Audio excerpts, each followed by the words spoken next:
नमस्कार, news India देख रहे हैं आप। मैं हूं आपके साथ पूजा अग्रवाल। पंजाब, हरियाणा, हिमाचल के इस खास बुलेटिन में आप सभी का मैं स्वागत करती हूं। शुरुआत बुलेटिन की खबरों के साथ करेंगे।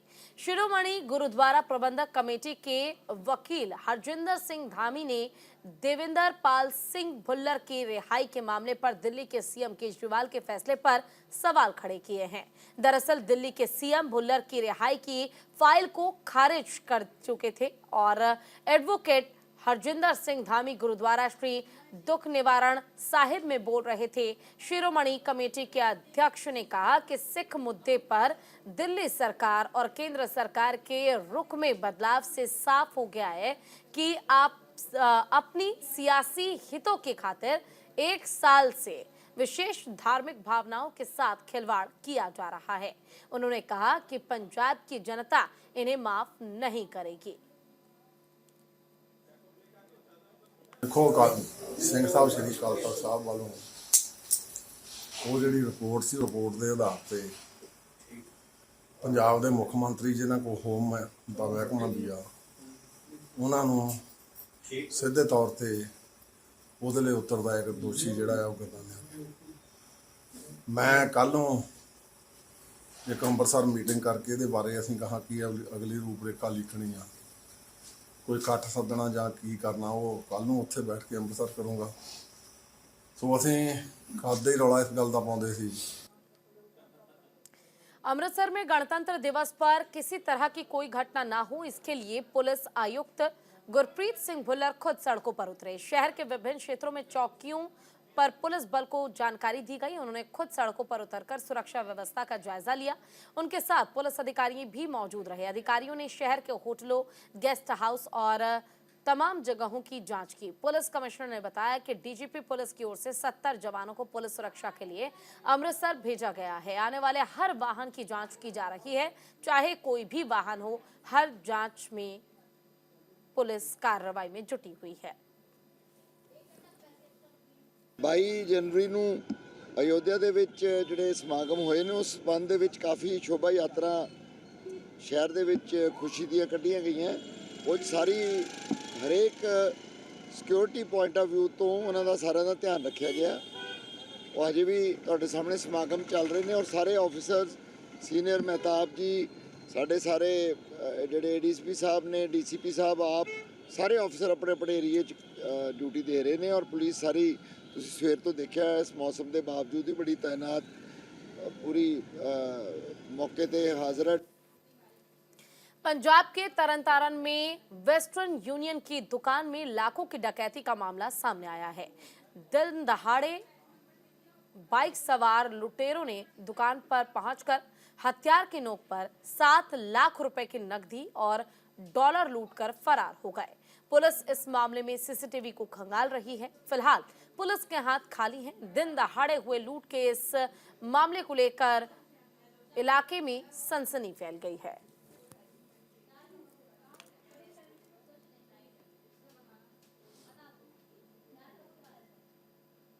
मैं मतलब 8 ਵਜੇ ਆਇਆ ਦੁਕਾਨ ਤੇ ਉਸ ਤੋਂ ਬਾਅਦ 9:15 ਵਜੇ ਦਾ ਟਾਈਮ ਹੋਣਾ ਆ। ਦੋ ਬੰਦੇ ਆਏ ਆ ਮੋਟਰਸਾਈਕਲ ਤੇ ਉੱਚੋਂ ਇੱਕ ਬੰਦਾ ਅੰਦਰ ਆ ਕੇ ਵੈਪਨ ਦਿਖਾ ਕੇ ਤੇ ਗੱਲੇ ਭੰਨ ਕੇ ਤੇ ਸਾਰੇ ਪੈਸੇ ਲੈ ਗਿਆ। ਕੋਈ 7 ਲੱਖ ਰੁਪਇਆ ਹੋਣਾ ਆ। ਸਵੇਰੇ ਲੈ ਕੇ ਆਇਆ ਹਾਂ ਮੈਂ ਤੇ ਪਤਾ ਹੀ ਨਹੀਂ, मतलब 1 ਮਿੰਟ ਹੀ ਲਾਇਆ, ਕੋਈ ਜ਼ਿਆਦਾ ਟਾਈਮ ਨਹੀਂ ਲਾਇਆ। ਗੱਲੇ ਭੰਨ ਕੇ ਤੇ ਸਾਰਾ ਕੈਸ਼ ਹੀ ਕੁਛ ਡਾਲਰ ਵੀ ਹੈਗੇ ਸੀ ਵਿੱਚ ਤੇ ਸਾਰੇ ਹੀ ਲੈ ਗਏ ਆ। पंजाब के फगवाड़ा में एक दर्दनाक हादसा हो गया। होशियारपुर रोड फ्लाईओवर के पास एक साइकिल सवार की ट्रैक्टर ट्रॉली से टक्कर हो गई और इस हादसे में साइकिल सवार गंभीर रूप से जख्मी हो गया। उसे एम्बुलेंस की मदद से अस्पताल पहुंचाया गया, लेकिन तब तक काफी देर हो चुकी थी। अस्पताल पहुंचने पर डॉक्टरों ने उसे मृत घोषित कर दिया। मृतक की पहचान शुभ नारायण दास के रूप में हुई है। फिलहाल शव का पोस्टमार्टम करके परिजनों को शव जो है वो सौंप दिया गया है और इस हादसे की तस्वीर सीसीटीवी कैमरे में रिकॉर्ड हो गई है, जिसके आधार पर जांच की जा रही है। वहीं पंजाब के फगवाड़ा से एक और खबर सामने आई, जहां सराय रोड पर एक युवक को बेहोशी की हालत में पाया गया, जिसकी सूचना पुलिस को दी गई है। पुलिस ने मौके पर पहुंचकर युवक को पगोड़ा के शिमला अस्पताल में भर्ती कराया है, जहां पर उसकी पहचान राजविंदर के रूप में हुई है। डॉक्टर के मुताबिक युवक पर किसी अनजान शख्स ने तेजधार हथियार से हमला किया होगा। फिलहाल उस शख्स की हालत काफी गंभीर है। डॉक्टर ने उसे इलाज के लिए जालंधर रेफर कर दिया। पुलिस हमलावर की पहचान में जुट गई है और आसपास से लोगों से भी पूछताछ करके संदिग्ध हमलावर को जल्द गिरफ्तार करने की बात कही गई है।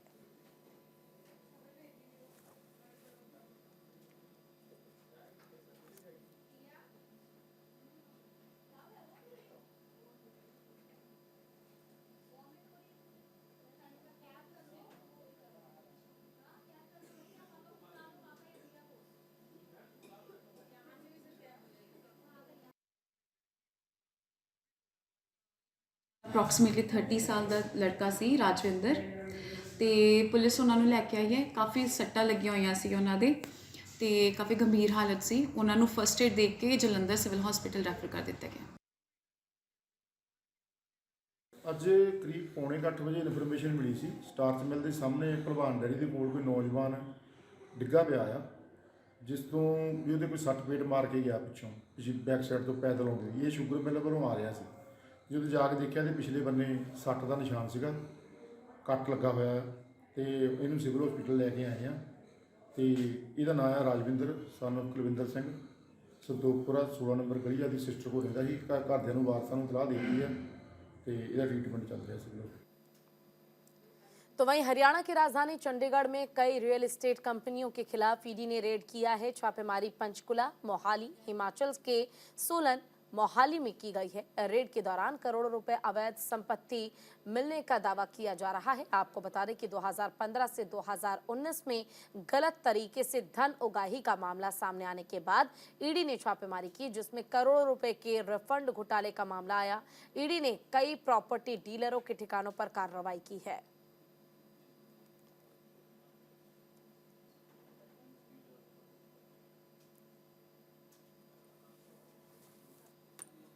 पंजाब रोडवेज की बसों में अब सवारियों के लिए सफर करना मुश्किल होने वाला है, क्योंकि बसों में सिर्फ उतनी ही सवारियां बैठाई जाएंगी जितनी बस में सीटें हैं।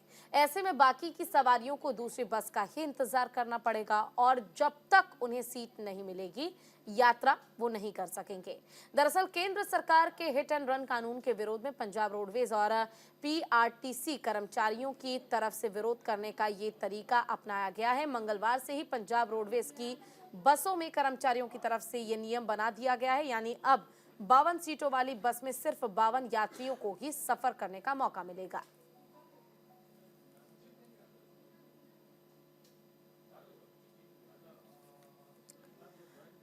आजाद हिंद फौज के संस्थापक नेताजी सुभाष चंद्र बोस की जयंती के अवसर पर रोहतक में राजकीय महिला महाविद्यालय के प्रांगण में राज्य स्तरीय समारोह का आयोजन किया जा रहा है।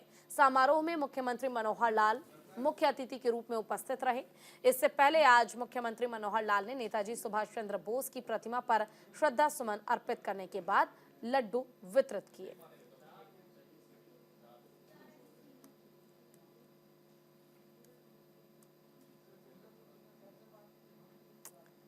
हरियाणा के मुख्यमंत्री मनोहर लाल 8 फरवरी को अयोध्या जाएंगे। उनके साथ पानीपत समेत प्रदेश के कार्यकर्ता भी साथ होंगे। उन्होंने ये बातें रोहतक जाते समय कुछ देर के पानीपत के ठहराव के दौरान बताई। सीएम आज पानीपत पहुंचे थे। उन्होंने चंडीगढ़ से पानीपत तक जन शताब्दी एक्सप्रेस में सफर किया और सुबह 10:44 पर पानीपत रेलवे स्टेशन पर पहुंचे, जहां डीसी वीरेंद्र दहिया, एसपी अजीत सिंह शेखावत और बीजेपी जिला अध्यक्ष दुष्यंत भट्ट ने उनका स्वागत किया। और इस दौरान मुख्यमंत्री ने बताया कि अयोध्या में रामलला के विराजमान होने से हर भारतीयों में खुशी है।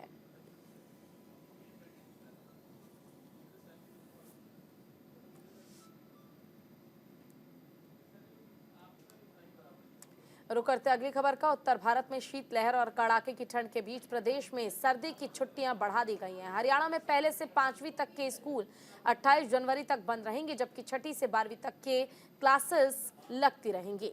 हरियाणा के शिक्षा मंत्री कंवरपाल गुर्जर ने बताया कि लगातार बढ़ रही ठंड के चलते ये फैसला लिया गया है। 5वीं कक्षा तक के बच्चों की कक्षाएं 29 जनवरी से लगेंगी। शिक्षा विभाग के आदेशों के अनुसार चंडीगढ़ में शीतकालीन अवकाश के दौरान ऑनलाइन शिक्षा दी जाएगी।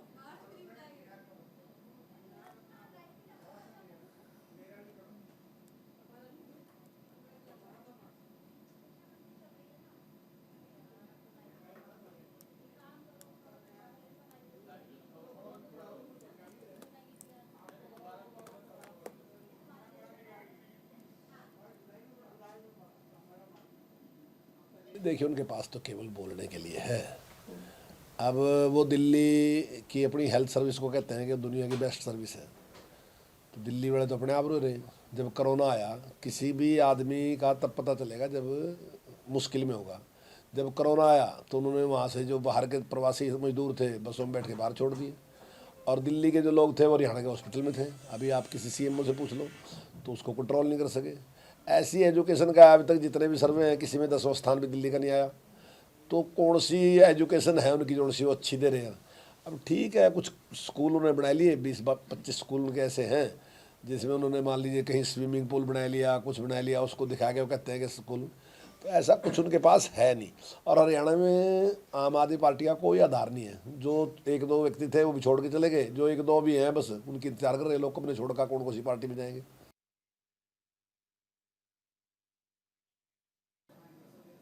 हरियाणा के मुख्यमंत्री मनोहर लाल 8 फरवरी को अयोध्या जाएंगे। उनके साथ पानीपत समेत प्रदेश के कार्यकर्ता भी साथ होंगे। उन्होंने ये बातें रोहतक जाते समय कुछ देर के पानीपत के ठहराव के दौरान बताई। सीएम आज पानीपत पहुंचे थे। उन्होंने चंडीगढ़ से पानीपत तक जन शताब्दी एक्सप्रेस में सफर किया और सुबह 10:44 पर पानीपत रेलवे स्टेशन पर पहुंचे, जहां डीसी वीरेंद्र दहिया, एसपी अजीत सिंह शेखावत और बीजेपी जिला अध्यक्ष दुष्यंत भट्ट ने उनका स्वागत किया।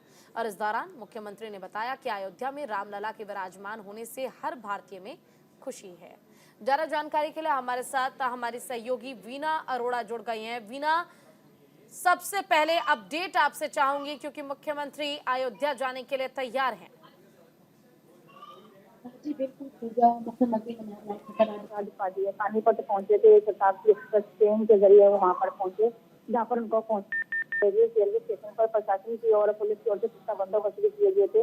वहाँ पर मौजूद डीसी वरुण भैया, वहाँ जिलाध्यक्ष भट्ट साहब भी मौजूद थे। तो उन्होंने वहाँ पर मुख्यमंत्री को पुष्पगुच्छ देकर सम्मानित किया और वहाँ पर पहुंचने के बाद मुख्यमंत्री ने कार्यकर्ताओं से मीटिंग दी थी और उन्होंने कहना था कि वो 8 फरवरी को अयोध्या जाएंगे और वहां जाकर है चरण स्पर्श जरूर करेंगे। ठीक है, शुक्रिया आपका तमाम जानकारी के लिए।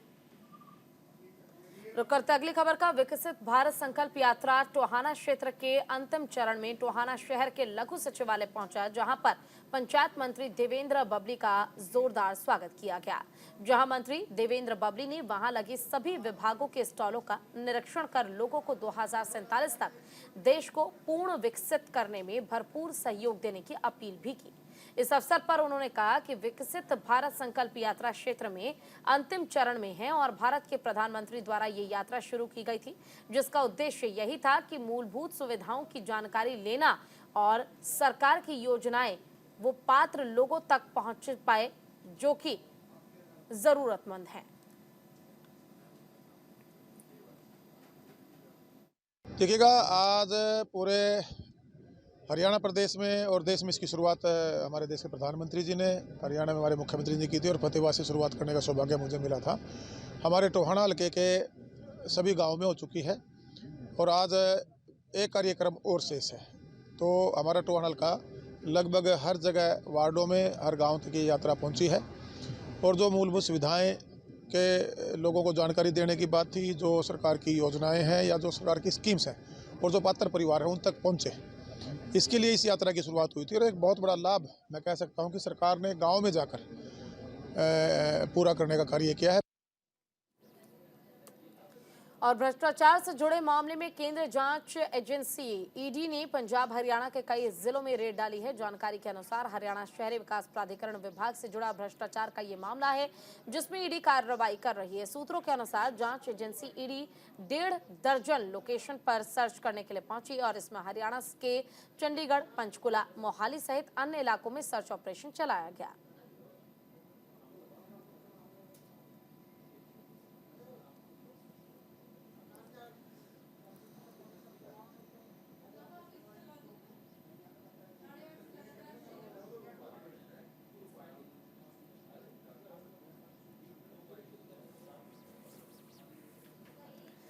हरियाणा के गुरुग्राम में एक व्यक्ति द्वारा शादी का झांसा देकर महिला से शारीरिक संबंध बनाने का मामला सामने आया है। यही नहीं, उस व्यक्ति ने महिला जब प्रेग्नेंट हुई तो फर्जी डॉक्टर से उसका अबॉर्शन भी करवा दिया और कुछ दिन बाद महिला की सोने की चेन और फोन लेकर फरार हो गया।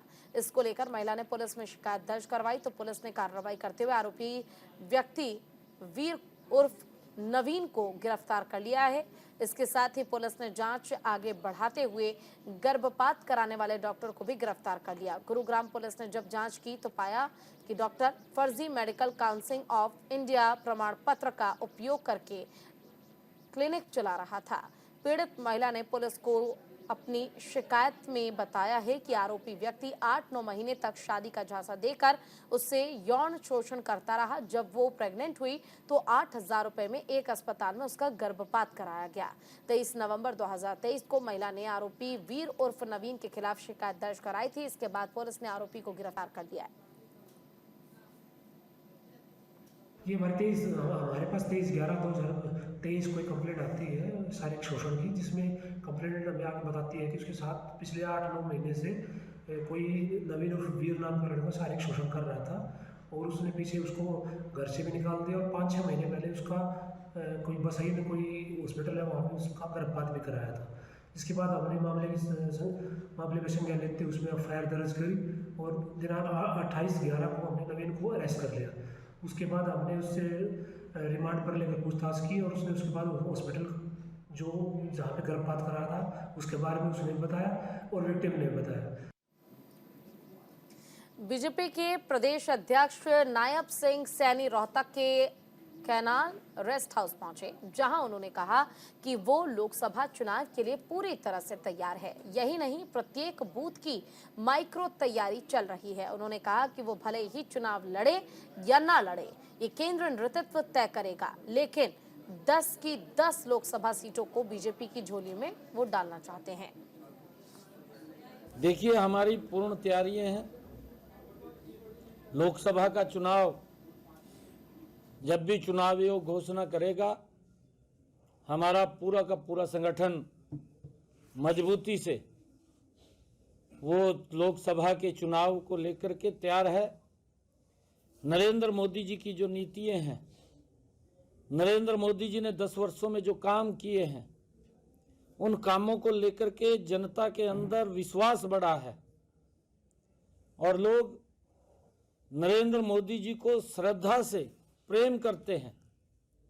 2024 के अंदर 10 की 10 लोकसभा की सीटें हरियाणा नरेंद्र मोदी जी को देकर के तीसरी बार प्रधानमंत्री बनाने का काम करेगा। अहम नारकोटिक्स कंट्रोल ब्यूरो की करनाल यूनिट ने नशे के सौदागरों के खिलाफ कड़ी कार्रवाई की है। टीम ने 2 तस्करों को गिरफ्तार किया। नारकोटिक्स कंट्रोल ब्यूरो को जानकारी मिली कि कुछ लोग गलत तरीके से नशीली दवाइयां बेच रहे हैं। सूचना मिलने पर पुलिस ने छापा मारा और 2 लोगों को गिरफ्तार कर लिया। ड्यूटी मजिस्ट्रेट श्री सतीश वत्स, उप पुलिस अधीक्षक HSNCB करनाल की मौजूदगी में तलाशी ली गई तो नशे का एक बड़ा जखीरा बरामद किया गया। इनके पास से 98 किलो नशीली दवाइयां जब्त की गई। दोनों तस्करों से ट्रामाडोल की 1 लाख से ज़्यादा कैप्सूल और साथ ही तमाम दवाइयां जब्त की गई हैं। 2 लाख से ज़्यादा दवाइयां इनके पास से जब्त की गई। आरोपियों के नाम राकिब और प्रशांत हैं। आरोपियों के खिलाफ सेक्टर 32/33 थाना करनाल में NDPS अधिनियम की धाराओं में मुकदमा दर्ज किया गया है।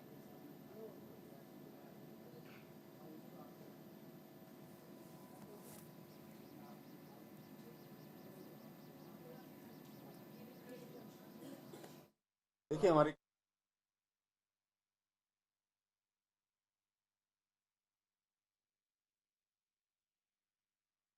और माननीय श्री शशांक सामना IPS SP नारकोटिक्स के निर्देशन में बहुत बड़ी कार्रवाई इन्होंने की है और 2 लड़कों को गिरफ्तार किया है हमारी टीम ने, जो नशे के कैप्सूल्स और नशे की गोलियां बिना किसी लाइसेंस के, बिना किसी डॉक्टर की प्रिस्क्रिप्शन के बेचते थे और भारी मात्रा में कैप्सूल और टैबलेट बरामद की हैं और इसमें 1,17,120 तो कैप्सूल्स हैं जो ट्रामाडोल के हैं जो प्रतिबंधित हैं, NDPS एक्ट की जद में आते हैं, और 2,17,800 टैबलेट्स हैं एल्प्रेक्स जिनको कहते हैं, वो भी नशे के काम आती हैं और वो बिना किसी प्रिस्क्रिप्शन के बेच रहे थे।